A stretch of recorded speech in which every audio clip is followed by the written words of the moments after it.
무슨 얘기냐고요? 자, 이거 한번 보세요.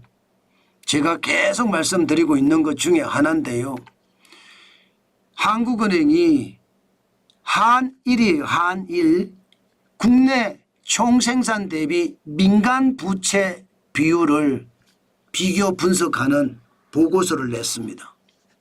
이 보고서를 보니까 잃어버린 10년, 잃어버린 20년, 잃어버린 30년의 상황이 우리에게도 닥칠 가능성이 굉장히 많다고 경고하고 있는 겁니다. 자, 여러분 일본을 보세요. 1992년에 일본은요, 보시다시피 208%입니다. 민간부채가. 민간부채는 가계부채하고 기업부채를 합친 거예요. 그리고 1994년에 214.2%였거든요. 그런데 지금은요. 지금은 180.3%.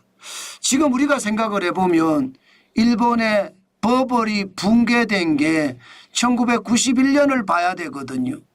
그때부터 붕괴가 되면서 지금 일본이 잃어버린 10년, 잃어버린 20년, 잃어버린 30년 감옥에 갇혀서 경제가 굉장히 오랫동안 꼬꾸라졌었습니다. 그 당시에 우리나라는 부채가 일본보다는 많지 않았습니다. 1997년 기준으로 154.7%니까요. 그런데 이 상황이요. 2023년엔 역전이 됐어요. 일본은 민간 부채가 180.3%로 줄어들었고요. 대한민국은 민간 부채, 가계 부채와 기업 부채의 합이 207.4%까지 늘어났습니다. 와, 이거 장난 아니죠. 지금 뭔가 저는 굉장한 상황이 왔다고 생각을 해요. 이렇게 상황이 왔으니까 이거 잘못하면 펑 하고 터지지 않을까, 저는 그런 두려움이 있습니다.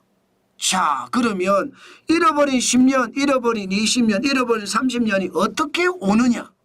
일본은 어떻게 왔고 우리는 어떻게 올 것인가? 그것도 한번 생각을 해봐야 되잖아요.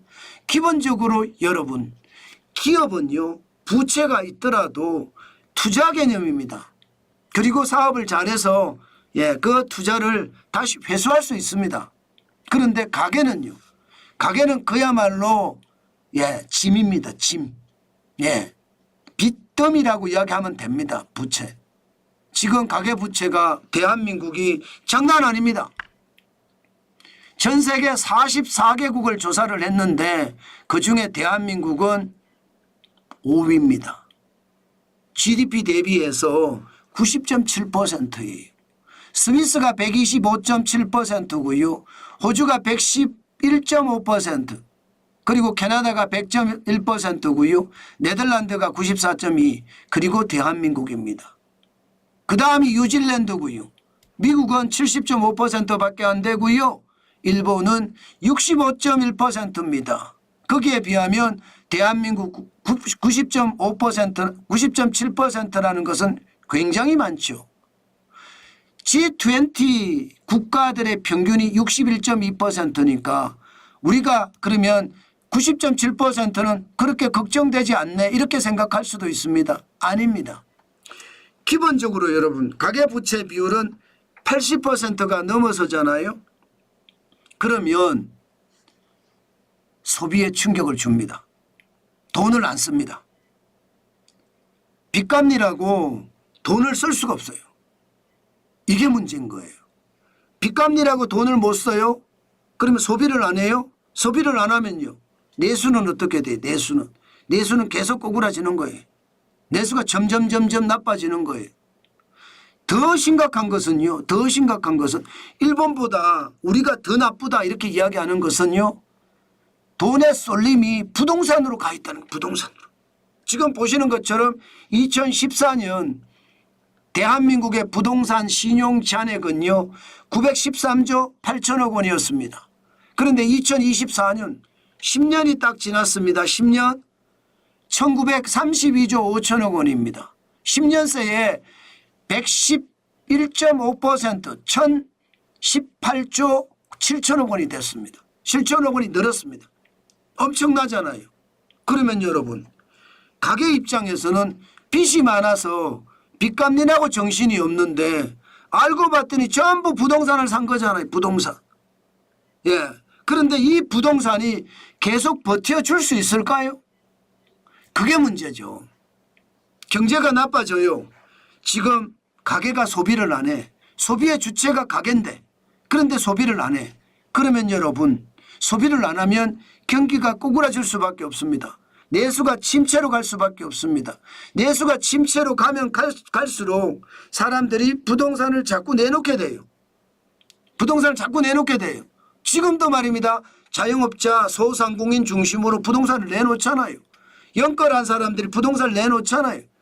부동산을 계속 내놓기 시작하면 부동산 가격이 무너질 수 있습니다. 이게 일본이 1991년, 1992년에 맞았던 상황입니다. 아직 우리나라는 부동산은 정정합니다. 자꾸 올라가고 있습니다. 그렇지만 가계부채의 부담이 점점 커질 때 그때는 부동산이 올라가는 것도 멈출 거다 그렇게 보는 겁니다.